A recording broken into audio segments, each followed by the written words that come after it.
ਨਾਨਕ ਸਿੰਘ ਦੀ ਕਹਾਣੀ। ਇਨਾਮੀ ਕਹਾਣੀ। ਬੰਬੇ ਮੇਲ 80 ਮੀਲ ਘੰਟੇ ਦੀ ਰਫ਼ਤਾਰ ਨਾਲ ਉੱਡੀ ਜਾ ਰਹੀ ਸੀ ਅਤੇ ਇਸ ਨਾਲੋਂ ਵੀ ਕਿਤੇ ਬਹੁਤੀ ਤੇਜ਼ੀ ਨਾਲ, ਸ਼ਾਇਦ 100 ਜਾਂ 150 ਮੀਲ ਦੀ ਰਫ਼ਤਾਰ ਨਾਲ ਇਸ ਵੇਲੇ ਪ੍ਰਮੋਦ ਜੀ ਦੇ ਖਿਆਲਾਂ ਦੀ ਗੱਡੀ ਚੱਲ ਰਹੀ ਸੀ। ਉਹ ਫਸਟ ਕਲਾਸ 'ਚ ਸਫ਼ਰ ਕਰ ਰਹੇ ਸਨ। ਸਾਡੇ ਦੇਸ਼ ਦੇ ਕਿਸੇ ਸਾਹਿਤਕਾਰ ਦਾ ਏਡੇ ਉੱਚੇ ਦਰਜੇ 'ਚ ਸਫ਼ਰ ਕਰਨਾ ਭਾਵੇਂ ਨਾ ਮੰਨਣ ਦੇ ਬਰਾਬਰ ਹੈ, ਪਰ ਨਾ ਮੰਨੇ ਜਾਣ ਵਾਲੀਆਂ ਗੱਲਾਂ ਵੀ ਉੱਥੇ ਆ ਕੇ ਮੰਨਣਯੋਗ ਹੋ ਜਾਇਆ ਕਰਦੀਆਂ ਨੇ ਜਿੱਥੇ ਮਨੁੱਖ ਉੱਤੇ ਲੱਛਮੀ ਦੀ ਨਜ਼ਰ ਸਵੱਲੀ ਹੋਵੇ। ਪ੍ਰਮੋਦ ਜੀ ਜਿੱਥੇ ਇੱਕ ਉੱਚੇ ਦਰਜੇ ਦੇ ਸਾਹਿਤਕਾਰ ਮੰਨੇ ਜਾਂਦੇ ਨੇ, ਉੱਥੇ ਇੱਕ ਤਕੜੇ ਕਾਰੋਬਾਰੀ ਵੀ। ਕਾਰੋਬਾਰ ਆਮ ਕਿਸਮ ਦਾ ਨਹੀਂ, ਖਾਸ ਕਿਸਮ ਦਾ ਕਰਦੇ ਨੇ। ਪ੍ਰਗਟ ਤੌਰ 'ਤੇ ਉਹਨਾਂ ਨੇ ਭਾਵੇਂ ਕੋਈ ਪੇਸ਼ਾਵਰਾਨਾ ਝੰਜਟ ਨਹੀਂ ਸਹੇੜਿਆ, ਪਰ ਕੁਝ ਇੱਕ ਸਮਝਦਾਰ ਅਤੇ ਵਪਾਰੀ ਦਿਮਾਗ ਵਾਲੇ ਦੋਸਤਾਂ ਦੇ ਸਹਿਯੋਗ ਨਾਲ ਉਹਨਾਂ ਦਾ ਕਾਰੋਬਾਰ ਵਾਹਵਾ ਚੜ੍ਹਦੀਆਂ ਕਲਾਂ 'ਚ ਹੈ। ਪਾਰਟੀਸ਼ਨ ਤੋਂ ਬਾਅਦ ਜਿੱਥੇ ਅਣਗਿਣਤ ਲੋਕਾਂ ਲਈ ਰੋਜ਼ੀ ਦਾ ਸਵਾਲ ਇੱਕ ਭਾਰੀ ਸੰਕਟ ਬਣ ਗਿਆ, ਉੱਥੇ ਪਾਰਟੀਸ਼ਨ ਦੀ ਕਿਰਪਾ ਨਾਲ ਪ੍ਰਮੋਦ ਜੀ ਦੇ ਘਰ 'ਚ ਲਹਿਰ ਬਹਿਰ ਹੋ ਗਈ। ਪਾਕਿਸਤਾਨ ਅਤੇ ਭਾਰਤ ਦੀ ਸਰਹੱਦ ਉੱਤੇ ਗੁਪਤ ਤੌਰ 'ਤੇ ਜਿਹੜਾ ਵਪਾਰ ਹੁੰਦਾ ਹੈ, ਉਹਦੀ ਕਿਰਪਾ ਨਾਲ ਇਹਨਾਂ ਨੇ ਵੀ ਚੰਗੇ ਹੱਥ ਰੰਗ ਲਏ ਨੇ। ਸੱਚ ਪੁੱਛੋ ਤਾਂ ਇਹ ਸਭ ਇਹਨਾਂ ਦੀ ਸਾਹਿਤਕਾਰਤਾ ਦੀ ਹੀ ਕਿਰਪਾ ਹੈ। ਹਰ ਮਹਿਕਮੇ ਦੇ ਲੋਕਾਂ ਨਾਲ ਉਹਨਾਂ ਦਾ ਮੇਲ ਮਿਲਾਪ ਹੈ, ਜਿਸ ਕਰਕੇ ਸਮਗਲਿੰਗ ਦੇ ਪੇਸ਼ੇ 'ਚ ਉਹਨਾਂ ਨੂੰ ਐਸਾ ਕੋਈ ਖਤਰਾ ਨਹੀਂ ਪੈਦਾ ਹੁੰਦਾ।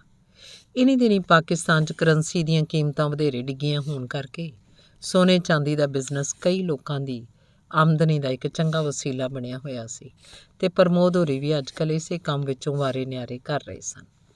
ਇਸ ਮਤਲਬ ਲਈ ਉਹਨਾਂ ਨੂੰ ਅਕਸਰ ਦਿੱਲੀ, ਬੰਬਈ ਆਦਿ ਸ਼ਹਿਰਾਂ ਦਾ ਸਫ਼ਰ ਕਰਨਾ ਪੈਂਦਾ।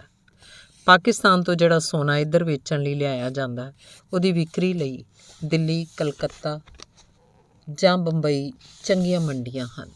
ਅੰਮ੍ਰਿਤਸਰ 'ਚ ਵੀ ਪਹਿਲੇ ਵਪਾਰ ਕਾਫੀ ਚੱਲਦਾ ਸੀ, ਪਰ ਇਨੀ ਦਿਨੀ ਕਸਟਮ ਅਤੇ CID ਦਾ ਮਹਿਕਮਾ ਵਧੇਰੇ ਚੌਕਸ ਹੈ, ਜਿਸ ਕਰਕੇ ਇਹੋ ਜਿਹੇ ਮਾਲ ਦੀ ਖਪਤ ਲਈ ਸਿਆਣੇ ਵਪਾਰੀਆਂ ਨੂੰ ਅੰਬਾਲੇ ਦੀਆਂ ਹੱਦਾਂ ਲਈ ਮਜਬੂਰ ਹੋਣਾ ਪੈਂਦਾ ਹੈ। ਅੱਜ ਪ੍ਰਮੋਦ ਜੀ ਇੱਕ ਨਹੀਂ 2 ਮਾਰਾਂ 'ਤੇ ਦਿੱਲੀ ਜਾ ਰਹੇ ਨੇ। ਇੱਕ ਤਾਂ 8-10 ਹਜ਼ਾਰ ਦਾ ਸੋਨਾ ਵੇਚਣ ਲਈ ਅਤੇ ਦੂਜਾ ਦਿੱਲੀ 'ਚ ਹੋਣ ਵਾਲੇ ਇੱਕ ਸਾਹਿਤ ਸੰਮੇਲਨ ਨੂੰ ਸੁਸ਼ੋਭਿਤ ਕਰਨ ਲਈ। ਸਾਹਿਤ ਸੰਮੇਲਨਾਂ ਨਾਲ ਮੁੱਢ ਤੋਂ ਹੀ ਉਹਨਾਂ ਦੀ ਦਿਲਚਸਪੀ ਹੈ। ਸੱਚ ਪੁੱਛੋ ਤਾਂ ਪ੍ਰਮੋਦ ਜੀ ਦੀ ਮੌਜੂਦਗੀ ਬਿਨਾਂ ਕੋਈ ਸੰਮੇਲਨ ਹੀ ਨਹੀਂ ਅਖਵਾ ਸਕਦਾ। ਫਿਰ ਐਤਕਾਂ ਤਾਂ ਉੱਥੇ ਕਹਾਣੀ ਪ੍ਰਤੀਯੋਗਤਾ ਦਾ ਇੱਕ ਬੜਾ ਜ਼ਬਰਦਸਤ ਮੁਕਾਬਲਾ ਵੀ ਹੋ ਰਿਹਾ ਹੈ, ਜਿਹਦਾ ਪਹਿਲਾ ਇਨਾਮ 500 ਦਾ, ਦੂਜਾ 200 ਦਾ, ਤੀਜਾ 100 ਦਾ ਰੱਖਿਆ ਗਿਆ ਅਤੇ ਪ੍ਰਮੋਦ ਜੀ ਨੂੰ ਪਹਿਲਾ ਇਨਾਮ ਜਿੱਤਣ ਦੀ 100% ਉਮੀਦ ਹੈ। ਭਾਵੇਂ ਏਡੇ ਧਨੀ ਮਾਨੀ ਆਦਮੀ ਲਈ 500-700 ਦੀ ਰਕਮ ਕੁਝ ਵੀ ਅਰਥ ਨਹੀਂ ਰੱਖਦੀ, ਜਦਕਿ ਇੱਕੋ ਫੇਰੇ 'ਚ ਹਜ਼ਾਰਾਂ ਦੇ ਵਾਰੇ ਨਿਆਰੇ ਕਰਨ ਦਾ ਗੌਰਵ ਪਾਸ ਮੌਜੂਦ ਹੈ। ਪਰ ਇਨਾਮ 'ਚ ਇੱਕ ਖਾਸ ਕਿਸਮ ਦਾ ਨਸ਼ਾ ਹੁੰਦਾ ਹੈ। ਤਾਈਆਂ ਤਾਂ ਸਿਆਣਿਆਂ ਕਿਹਾ ਕਿ ਇਨਾਮ ਦਾ ਛਿੱਤਰ ਵੀ ਮਾਣ ਨਹੀਂ ਹੁੰਦਾ। ਫਸਟ ਕਲਾਸ ਦਾ ਸਫ਼ਰ ਕਰਨਾ ਪ੍ਰਮੋਦ ਜੀ ਲਈ ਸ਼ਾਇਦ ਇਸ ਕਰਕੇ ਜ਼ਰੂਰੀ ਹੈ ਕਿ ਇਸ ਦਰਜੇ 'ਚ ਬੈਠੇ ਮੁਸਾਫਰ ਉੱਤੇ ਕਿਸੇ ਕਿਸਮ ਦਾ ਸ਼ੱਕ ਨਹੀਂ ਹੋ ਸਕਦਾ। ਇਸ ਵੇਲੇ ਜਦ ਗੱਡੀ ਘੂਕਰ ਬੰਨੀ ਸਟੇਸ਼ਨ ਲੰਘਦੀ ਜਾ ਰਹੀ ਸੀ ਅਤੇ ਪ੍ਰਮੋਦ ਜੀ ਆਪਣੀ ਗੁਦਗੁਦੀ ਸੀਟ ਦਾ ਢਾਸਣਾ ਲਾਈ ਹੱਥ ਲਿਖਤੀ ਵਰਕਿਆਂ ਦਾ ਥੱਬਾ ਪੜਚੋਲ ਰਹੇ ਸਨ। ਕਹਾਣੀ ਜਿਹੜੀ ਉੱਪਰੋਂ ਥੱਲੀ 3 ਵਾਰੀ ਲਿਖ ਕੇ ਲਿਆਏ ਸਨ, ਅਜੇ ਵੀ ਮਤੇ ਉਸ 'ਚ ਕੋਈ ਤਰੁੱਟੀ ਰਹਿ ਗਈ ਹੋਵੇ, ਇਸ ਖਿਆਲ ਨਾਲ ਉਹਨੂੰ ਬੜੀ ਘੋਖ ਨਾਲ ਪੜ੍ਹਦੇ ਹੋਏ ਨਾਲੋਂ ਨਾਲ ਕੁਝ ਸੋਧ ਸੁਧਾਈ ਵੀ ਕਰੀ ਜਾ ਰਹੇ ਸਨ। ਜਿਉਂ-ਜਿਉਂ ਪੜ੍ਹੀ ਜਾਂਦੇ ਉਹਨਾਂ ਦਾ ਉਤਸ਼ਾਹ ਵਧੀ ਜਾਂਦਾ। ਏਡੀ ਹਿਰਦੇ ਛੋਈ ਅਤੇ ਇੰਨੀ ਸਮਾਜ ਉਭਾਰ ਕਹਾਣੀ, ਜਿਹਦੀ ਸਤਰ 'ਚੋਂ ਸ਼ਰਾਰੇ ਉੱਠ ਰਹੇ ਸਨ। ਉਹ ਖੁਸ਼ੀ 'ਚ ਝੂਮਦੇ ਹੋਏ ਸੋਚ ਰਹੇ ਸਨ, ਕਿਹੜਾ ਗਲਪਕਾਰ ਮਾਂ ਨੇ ਜੰਮਿਆ ਜਿਹੜਾ ਇਹਦੇ ਜੋੜ ਦੀ ਚੀਜ਼ ਲਿਖ ਸਕੇਗਾ। ਕੀ ਇਨਾਮੀ ਮੁਕਾਬਲੇ 'ਚ ਕਿਸੇ ਹੋਰ ਦੀ ਕਹਾਣੀ ਇਹਦੇ ਸਾਹਮਣੇ ਟਿਕ ਸਕੇਗੀ? ਬਸ ਪਹਿਲਾ ਇਨਾਮ ਮੇਰਾ। ਇਸ ਵੇਲੇ ਉਹ ਕਹਾਣੀ ਨੂੰ ਨਿਰਾ ਸੋਧ ਹੀ ਨਹੀਂ ਸੀ ਰਹੇ, ਉਸ ਵਿੱਚੋਂ ਕੁਝ ਅਚੰਭਤ ਕਿਸਮ ਦਾ ਸੁਆਦ ਵੀ ਮਾਣ ਰਹੇ ਸਨ ਅਤੇ ਸੁਆਦ ਵਿੱਚ ਲੋਟ-ਪੋਟ ਹੋ ਕੇ ਉਹਨਾਂ ਨੂੰ ਸੁਧਾਈ ਕਰਨ ਦਾ ਵੀ ਚੇਤਾ ਭੁੱਲ ਚੁੱਕਾ ਸੀ। ਉਹ ਇਸ ਵੇਲੇ ਕਹਾਣੀ ਦਾ ਛੇਕੜ ਲਾਦ ਜ਼ਰਾ ਉੱਚੀ ਪੜ੍ਹ ਰਹੇ ਸਨ। ਉੱਚੀ ਇਸ ਕਰਕੇ ਕਿ ਇਸ ਡੱਬੇ 'ਚ ਹੋਰ ਕੋਈ ਸਵਾਰੀ ਨਹੀਂ ਸੀ। ਇੱਕ ਕੋਈ ਫੌਜੀ ਅਫਸਰ ਜਿਹਾ ਅੰਮ੍ਰਿਤਸਰ ਚੜ੍ਹਿਆ ਸੀ, ਜਿਹੜਾ ਜਲੰਧਰ ਦੇ ਸਟੇਸ਼ਨ 'ਤੇ ਉਤਰ ਗਿਆ ਸੀ। ਦੂਜਾ ਸ਼ਾਇਦ ਉੱਚੀ ਪੜ੍ਹਨ ਦਾ ਕਾਰਨ ਇਹ ਵੀ ਸੀ ਕਿ ਇੰਝ ਇੱਕ ਤਰ੍ਹਾਂ ਨਾਲ ਰਿਹਰਸਲ ਹੋ ਜਾਏਗੀ। ਕਹਾਣੀ ਉਹਨਾਂ ਪੜ੍ਹ ਕੇ ਸੁਣਾਉਣੀ ਸੀ ਸੰਮੇਲਨ ਵਿੱਚ। ਪ੍ਰਮੋਦ ਜੀ ਇਸ ਵੇਲੇ ਪੂਰੀ ਅਦਾ ਅਤੇ ਜੋਸ਼ 'ਚ ਪੜ੍ਹੀ ਜਾ ਰਹੇ ਸਨ ਅਥਵਾ ਰਿਹਰਸਲ ਕਰ ਰਹੇ ਸਨ। ਅਦਾਲਤ ਦਾ ਕਮਰਾ ਦਰਸ਼ਕਾਂ ਨਾਲ ਖਚਾ-ਖਚ ਭਰਿਆ ਹੋਇਆ ਸੀ। ਮੁਲਜ਼ਮ ਨੂੰ ਹਾਜ਼ਰ ਕੀਤਾ ਗਿਆ, ਜਿਸ ਉੱਤੇ ਚੋਰੀ ਦਾ ਦੋਸ਼ ਸੀ। ਇੱਕ ਮਾੜੂਆ ਜਿਹਾ ਗੱਭਰੂ ਜਿਹਦੇ ਦੋਵੇਂ ਹੱਥ ਕੜੀਆਂ 'ਚ ਜਕੜੇ ਸਨ। ਦਰਸ਼ਕਾਂ ਦੀਆਂ ਨਜ਼ਰਾਂ ਚੋਰ ਉੱਤੇ ਇੰਝ ਗੱਡੀਆਂ ਸਨ ਜਿਵੇਂ ਕਿਸੇ ਦਿਲਚਸਪ ਨਾਟਕ ਦੇ ਹੀਰੋ ਉੱਤੇ। ਹਰ ਕੋਈ ਇੱਕ ਦੂਜੇ ਦੇ ਕੰਨ 'ਚ ਕਹਿ ਰਿਹਾ ਸੀ, ਸ਼ਕਲ ਤੋਂ ਕਿੱਡਾ ਹੀ ਸਾਊ ਜਾਪਦਾ, ਗੱਲ ਕੱਦ ਤੋਂ ਪੜ੍ਹਿਆ ਲਿਖਿਆ ਮਾਲੂਮ ਹੁੰਦਾ, ਪਹਿਰਾਵਾ ਦੇਖ ਕੇ ਕੋਈ ਕਹਿ ਸਕਦਾ ਹੈ ਕਿ ਇਹਨੇ ਇੱਕ ਸ਼ਰੀਫ ਆਦਮੀ ਦੇ ਘਰ ਨੂੰ ਸੰਨ ਲਾ ਕੇ। ਫਿਰ ਵੇਖੋ ਕਿ ਬੇਈਮਾਨ ਨੇ ਚੋਰੀ ਵੀ ਐਸੀ ਸਫਾਈ ਨਾਲ ਕੀਤੀ ਕਿ ਘਰ ਵਾਲੇ ਲਾਗੇ ਸੁੱਤੇ ਰਹੇ ਤੇ ਕਿਸੇ ਨੂੰ ਕੰਨੋਂ ਕੰਨ ਖਬਰ ਨਾ ਹੋਈ। ਬਈ ਸਾਇੰਸ ਦਾ ਜ਼ਮਾਨਾ ਜੋ ਹੋਇਆ, ਚੋਰੀਆਂ ਵੀ ਅੱਜ ਕੱਲ੍ਹ ਸਾਇੰਟੀਫਿਕ ਤਰੀਕੇ ਨਾਲ ਹੁੰਦੀਆਂ ਨੇ। ਲੋਕੀ ਕਲੋਰੋਫਾਰਮ ਸੁੰਘਾ ਕੇ ਘਰ ਵਾਲਿਆਂ ਨੂੰ ਬੇਹੋਸ਼ ਕਰ ਦਿੰਦੇ ਨੇ। ਇੱਧਰ ਇੱਕ ਕੰਨੋਂ ਘਰਕੀਆਂ ਹੋ ਰਹੀਆਂ ਸੀ, ਉੱਧਰ ਇਸ ਤਗਾਸੇ ਦਾ ਵਕੀਲ ਚੋਰ 'ਤੇ ਜ਼ਰਾ ਕਰ ਰਿਹਾ ਸੀ। ਕੀ ਕਿਹਾ ਈ? ਤੇਰੀ ਤਾਲੀਮ BA ਤੱਕ ਹੈ? ਹਾਂ ਜਨਾਬ, BA ਕੀਤਿਆਂ ਮੈਨੂੰ 6 ਸਾਲ ਹੋ ਗਏ ਨੇ। ਅਤੇ ਚੋਰੀ ਕਰਦਿਆਂ ਕਿੰਨੇ ਸਾਲ? ਚੋਰੀ ਦਾ ਪੇਸ਼ਾ ਮੈਂ ਥੋੜ੍ਹੇ ਚਿਰ ਤੋਂ ਅਖਤਿਆਰ ਕੀਤਾ ਜਨਾਬ। ਅਤੇ ਬਾਕੀ ਇੰਨੇ ਸਾਲ ਕੀ ਕਰਦਾ ਰਿਹਾ? ਉਹ ਮੈਂ ਕੰਮਕਾਰ ਦੀ ਤਲਾਸ਼ 'ਚ ਗੁਜ਼ਾਰੇ ਨੇ। ਅਤੇ ਫਿਰ ਕੰਮ ਤੈਨੂੰ ਲੱਭਾ ਕੋਈ ਨਾ? ਲੱਭੇ ਤਾਂ ਕਈ, ਪਰ ਉਹ ਮੇਰੇ ਪਸੰਦ ਦੇ ਨਹੀਂ ਸਨ। ਕੀ ਮਤਲਬ? ਮਤਲਬ ਇਹ ਕਿ ਚੋਰਾਂ ਪਾਸ ਨੌਕਰੀ ਕਰਨੀ ਮੈਨੂੰ ਮਨਜ਼ੂਰ ਨਹੀਂ ਸੀ। ਮੈਂ ਚਾਹੁੰਦਾ ਸਾਂ ਕੋਈ ਹੱਕ ਇਮਾਨ ਦੀ ਨੌਕਰੀ ਮਿਲੇ। ਅੱਵਲ ਤਾਂ ਜਿੱਥੇ ਵੀ ਕੋਈ ਥਾਂ ਖਾਲੀ ਹੁੰਦੀ ਉੱਥੇ ਰਿਸ਼ਵਤ ਤੇ ਸਿਫਾਰਿਸ਼ ਨਾਲ ਕਾਮਯਾਬੀ ਹੋ ਸਕਦੀ ਸੀ, ਪਰ ਮੈਂ ਅਸੂਲਨ ਇਹਦੇ ਖਿਲਾਫ ਸਾਂ। ਅਤੇ ਜੇ ਕਿਸੇ ਸੇਠ ਸ਼ਾਹੂਕਾਰ ਪਾਸ ਥਾਂ ਮਿਲਦੀ ਤਾਂ ਉੱਥੇ ਮੈਨੂੰ ਚੋਰਾਂ ਵਾਲਾ ਕੰਮ ਕਰਨ ਲਈ ਮਜਬੂਰ ਕੀਤਾ ਜਾਂਦਾ। ਚੋਰਾਂ ਵਾਲਾ ਕੰਮ? ਹਾਂ ਜਨਾਬ, ਬਲੈਕ ਕਰਨੀ, ਇਨਕਮ ਟੈਕਸ ਬਚਾਉਣ ਲਈ ਜਾਲੀ ਵਹੀਆਂ ਖਾਤੇ ਰੱਖਣੇ, ਹੋ ਰਹੇ ਜਿਹਾ ਕਿੰਨਾ ਕੁਛ। ਪਰ ਮੈਂ ਇੱਕ ਦਿਆਨਤਦਾਰ ਬਣ ਕੇ ਜੀਣਾ ਚਾਹੁੰਦਾ ਸੀ।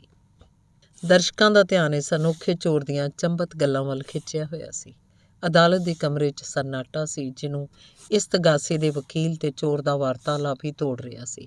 ਵਕੀਲ ਨੇ ਫਿਰ ਸਵਾਲ ਕੀਤਾ, ਤੇ ਅਖੀਰ ਤੈਨੂੰ ਦਿਆਨਤਦਾਰੀ ਦਾ ਕੰਮ ਲੱਭ ਹੀ ਪਿਆ, ਜਿਹੜਾ ਤੂੰ ਪਰਸੋਂ ਰਾਤੀ ਸੇਠ ਬਿਸ਼ਨ ਦਾਸ ਦੇ ਘਰ 'ਚੋਂ 10,000 ਦੀ ਰਕਮ ਤਨਖਾਹ ਵਜੋਂ ਵਸੂਲ ਕੀਤੀ, ਕਿ ਉਹ ਠੀਕ ਹੈ ਨਾ? ਤੁਸੀਂ ਠੀਕ ਫਰਮਾ ਰਹੇ ਹੋ ਜਨਾਬ। ਮੇਰੇ ਲਈ ਛੁੱਟੇ ਇਸ ਤੋਂ ਹੋਰ ਕੋਈ ਦਿਆਨਤਦਾਰੀ ਦਾ ਕੰਮ ਨਹੀਂ ਸੀ ਰਹਿ ਗਿਆ।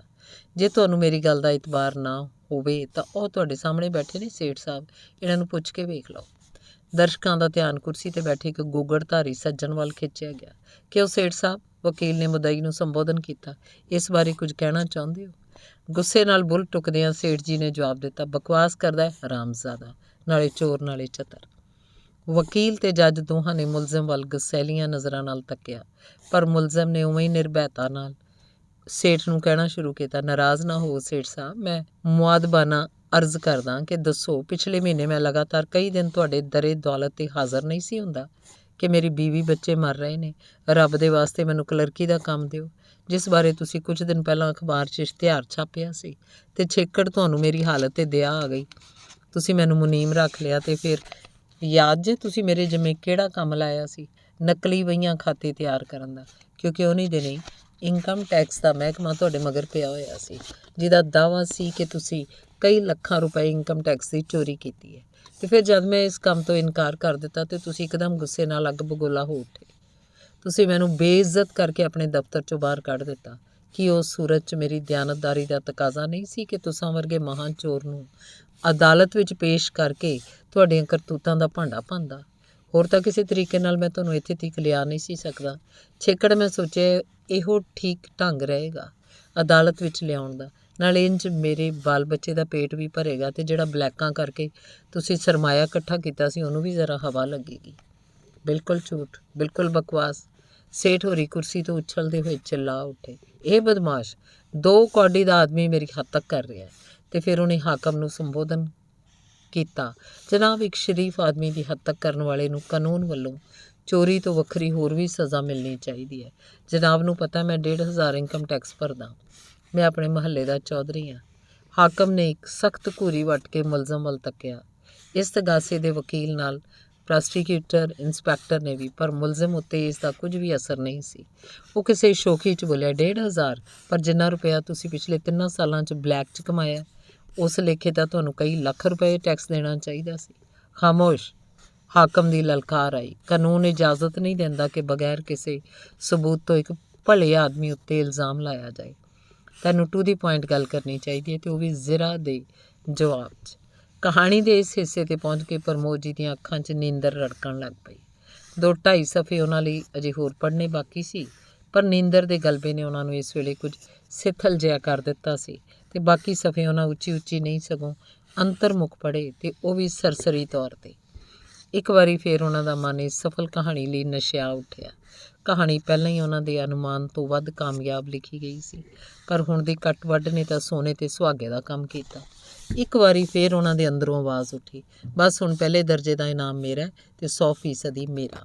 ਕੋਈ ਮਾਈ ਦਾ ਲਾਲ ਇਹਦੇ ਟੱਕਰੇ 'ਚ ਟਿਕ ਨਹੀਂ ਸਕੇਗਾ। ਉਹਨਾਂ ਨੂੰ 1-2 ਉਬਾਸੀਆਂ ਆਈਆਂ ਅਤੇ ਫਿਰ 1-2 ਆਕੜਾਂ ਅਤੇ ਕੋਲ ਪੈ ਅਟੈਚੀ ਕੇਸ ਦਾ ਉਹਨਾਂ ਢੱਕਣ ਖੋਲ੍ਹਿਆ। ਸਾਰੇ ਵਰਕੇ ਤੈਅ ਕਰਕੇ ਉਸ 'ਚ ਟਿਕਾ ਦਿੱਤੇ। ਅਟੈਚੀ ਵਿਚਲੇ ਇੱਕ ਨਿੱਘਰ ਡੱਬੇ ਨੂੰ ਉਹਨਾਂ ਜਾਂਚਿਆ ਅਤੇ ਫਿਰ ਢੱਕਣ ਬੰਦ ਕਰਕੇ ਅਤੇ ਅਟੈਚੀ ਨੂੰ ਸਿਰ ਹੇਠ ਰੱਖ ਕੇ ਸੀਟ 'ਤੇ ਫੈਲ ਗਏ। ਲੰਮੇ ਪਿਆਂ ਥੋੜ੍ਹਾ ਚਿਰ ਉਹ ਇਨਾਮੀ ਕਹਾਣੀ ਦਾ ਪਲਾਟ ਉਹਨਾਂ ਦੇ ਦਿਮਾਗ 'ਚ ਘੁੰਮਦਾ ਰਿਹਾ। ਫਿਰ ਕੁਝ ਚਿਰ ਬਾਅਦ ਉੱਚੇ ਕੁਰਾੜੇ ਮਾਰਨ ਲੱਗ ਪਏ ਅਤੇ ਜਦੋਂ ਉਹਨਾਂ ਦੀ ਜਾਗ ਖੁੱਲ੍ਹੀ ਅਤੇ ਉਹਨਾਂ ਦੇ ਸਿਰ ਨੂੰ ਬੜੇ ਸਖਤ ਕਿਸਮ ਦੇ ਚੱਕਰ ਆ ਰਹੇ ਸਨ। ਵਕਤ ਦੇਖਣ ਲਈ ਜਦ ਰਿਸਟ ਵਾਚ ਤੱਕਣ ਲੱਗੇ ਤਾਂ ਗੁੱਟ ਖਾ ਲਈ ਸੀ। ਹੈ ਘੜੀ ਸੋਚਦਿਆਂ ਜਦ ਉਹਨਾਂ ਇੱਧਰ ਉੱਧਰ ਝਾਕਣਾ ਸ਼ੁਰੂ ਕੀਤਾ, ਸਿਰ ਹੇਠਲਾ ਅਟੈਚੀ ਵੀ ਗਾਇਬ ਸੀ। ਅੱਬੜਵਾਏ ਉੱਠ ਕੇ ਡੱਬੇ 'ਚ ਚੱਕਰ ਕੱਟਣ ਲੱਗੇ। ਸਿਰ ਅਜੇ ਤੀਕ ਭੌਂ ਰਿਹਾ ਸੀ। ਇਸ ਹਾਲਤ ਵਿੱਚ ਉਹਨਾਂ ਦਾ ਹੱਥ ਜੰਜੀਰ ਤੀਕ ਜਾ ਪੁੱਜਾ। ਗੱਡੀ ਖੜੀ ਹੋ ਗਈ। ਖਲੋਣ ਤੋਂ ਥੋੜ੍ਹੀ ਦੇਰ ਬਾਅਦ ਗਾਰਡ ਅਤੇ ਹੋਰ ਕਈ ਮੁਸਾਫਰ ਆ ਮੌਜੂਦ ਹੋਏ। ਪ੍ਰਮੋਦ ਹੋਰਾਂ ਨੂੰ ਇੱਕ ਰੰਗ ਆਉਂਦਾ ਇੱਕ ਜਾਂਦਾ। ਉਹਨਾਂ ਨੇ ਮਾਜਰਾ ਗਾਰਡ ਨੂੰ ਦੱਸਿਆ। ਪੁਲਿਸ ਦਾ ਇੱਕ ਸਿਪਾਹੀ ਵੀ ਮੌਜੂਦ ਸੀ। ਕੋਈ ਹੋਰ ਸਵਾਰੀ ਚੜ੍ਹੀ ਸੀ? ਗਾਰਡ ਨੇ ਪੁੱਛਿਆ। ਜੀ ਨਹੀਂ, ਪ੍ਰਮੋਦ ਹੋਰਾਂ ਨੇ ਜਵਾਬ ਦਿੱਤਾ। ਪਰ ਅੰਦਰੋਂ ਉਹਨਾਂ ਨੂੰ ਕੁਛ ਇਸ ਤਰ੍ਹਾਂ ਆਭਾਸ ਹੋਣ ਲੱਗਾ ਜਿਵੇਂ ਥੋੜ੍ਹੀ ਦੇਰ ਪਹਿਲੇ ਉਹਨਾਂ ਨੇ ਕਿਸੇ ਚਿੱਟ ਕੱਪੜੀਏ ਨੂੰ ਡੱਬੇ 'ਚ ਦਾਖਲ ਹੁੰਦਿਆਂ ਤੱਕਿਆ ਸੀ। ਉਸ ਵੇਲੇ ਸ਼ਾਇਦ ਉਹ ਅੱਧ ਨੀਂਦੇ ਦੀ ਹਾਲਤ ਵਿੱਚ ਸਨ। ਗਾਰਡ ਨੇ ਫਿਰ ਪੁੱਛਿਆ, ਚੰਗੀ ਤਰ੍ਹਾਂ ਯਾਦ ਕਰੋ, ਮਤੇ ਕੋਈ ਆਇਆ ਹੋਵੇ? ਜੀ ਥਥਲਾਉਂਦੇ ਹੋਏ ਪ੍ਰਮੋਦ ਜੀ ਬੋਲੇ। ਸ਼ਾਇਦ ਇੱਕ ਮੁਸਾਫਰ ਚੜ੍ਹਿਆ ਤਾਂ ਸੀ, ਪਰ ਉਹ ਤੇ ਕੋਈ ਸ਼ਰੀਫ ਆਦਮੀ ਮਾਲੂਮ ਹੁੰਦਾ ਸੀ, ਚੋਰ ਨਹੀਂ ਸੀ ਜਾਪਦਾ। ਮਹਾਰਾਜ ਕੋਲੋਂ ਸਿਪਾਹੀ ਬੋਲਿਆ, ਅੱਜ ਕੱਲ੍ਹ ਸ਼ਰੀਫ ਆਦਮੀ ਤਾਂ ਬਹੁਤੀਆਂ ਚੋਰੀਆਂ ਕਰਦੇ ਨੇ। ਇੱਚਰ ਨੂੰ ਇੱਕ ਮੁਸਾਫਰ ਬੋਲਿਆ, ਸ਼ਰੀਫ ਆਦਮੀ ਵਿਚਾਰੇ ਵੀ ਕੀ ਕਰਨ? ਸਰਕਾਰ ਜੋ ਪੜ੍ਹਾ ਕੇ ਬਾਬੂਆਂ ਦੇ ਢੇਰ ਲਾਈ ਜਾਂਦੀ ਹੈ। ਜਿਸ ਵਿਚਾਰੇ ਨੂੰ ਕੰਮ ਰੁਜ਼ਗਾਰ ਨਾ ਲੱਭੇ ਉਸ ਚੋਰੀਆਂ ਹੀ ਕਰਨੀਆਂ ਨੇ ਕਿ? ਮਾਲੂਮ ਹੁੰਦਾ ਹੈ, ਗਾਰਡ ਨੇ ਕਿਹਾ, ਤੁਹਾਨੂੰ ਬੇਹੋਸ਼ ਕਰਕੇ ਚੋਰੀ ਕੀਤੀ ਗਈ ਹੈ। ਅਜੇ ਤੱਕ ਇੱਥੋਂ ਕਲੋਰੋਫਾਰਮ ਦੀ ਬੋ ਆ ਰਹੀ ਹੈ।